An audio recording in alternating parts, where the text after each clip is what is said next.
పాత joining offer లెటర్లలో ఇచ్చిన హామీలను తక్షణమే అమలు చేసి కొత్త జాయినింగ్ ఆఫర్ లెటర్లను రద్దు చేయాలని నాయుడుపేటలో స్మార్ట్ మీటర్ల ఉద్యోగులు డిమాండ్ చేశారు. ఉమ్మడి నెల్లూరు జిల్లా నాయుడుపేటలోని పాత బస్టాండ్ సెంటర్ సమీపంలో ఉన్న అంబేద్కర్ విగ్రహం వద్ద స్మార్ట్ మీటర్ల ఉద్యోగులు అంబేద్కర్ విగ్రహానికి వినతి పత్రం అందజేశారు.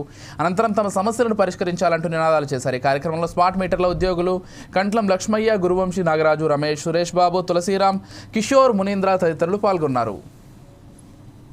మా సమస్యను ప్రజలకు తెలియాలని, అదేవిధంగా మమ్మల్ని జాయినింగ్ చేసుకున్న హెచ్ఆర్ టాలెంట్ సొల్యూషన్ వాళ్ళకి, క్విజ్ వాళ్ళకి తెలియాలని మేము ర్యాలీగా మా ఇన్స్టాలర్స్ అందరూ, అదే కాకుండా హెల్పర్స్ అందరూ వచ్చి మా సమస్యలను, మా ఉద్యోగ భద్రత కోసం, అదేవిధంగా మాకు ఇచ్చిన వాళ్ళు అపాయింట్మెంట్ ఆర్డర్లో మాకు ఇచ్చిన హామీలను 1 year అగ్రిమెంట్ని కొనసాగించాలని, అదేవిధంగా మాకు ఇచ్చిన హామీలే కాకుండా జీతాలు సక్రమంగా వేయట్లేదు, అయినా సక్రమంగా వేసేటట్టు, నెల అంటే నెలకి కరెక్ట్గా జీతాలు పడేట్టు, అదేవిధంగా ఫీల్డ్ బిల్లు పడేటట్టు మాకు జరగాలని ఇలాగా మేము రోడ్డు మీదకి రావాల్సి వచ్చింది.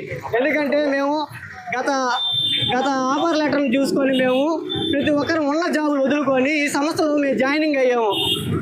ఎలా అంటే అక్కడ నాకు 28,000 శాలరీ వస్తే ఇక్కడ 35,000 మాకు ఆశ చూపించి ప్రతి ఒక్కరికి ఉద్యోగాలు కల్పించారు.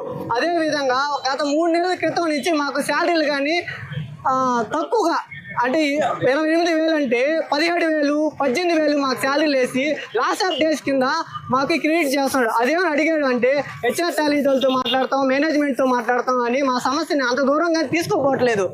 అట్లా 2 నెలల నుంచి మేము ఓపికతో పెట్టుకొని ప్రతి ఒక్కరూ ఇన్స్టాలింగ్కి వెళ్ళాము. మేము సర్దుకొని ఇప్పుడు ఇన్స్టాలింగ్కి వెళ్దామంటే లాస్ట్కి అపాయింట్మెంట్ ఆర్డర్లు, జాయినింగ్ ఆర్డర్లు తారుమారు చేసి మళ్ళీ కొత్త జాయినింగ్ లెటర్లు మాకు ఇచ్చారు.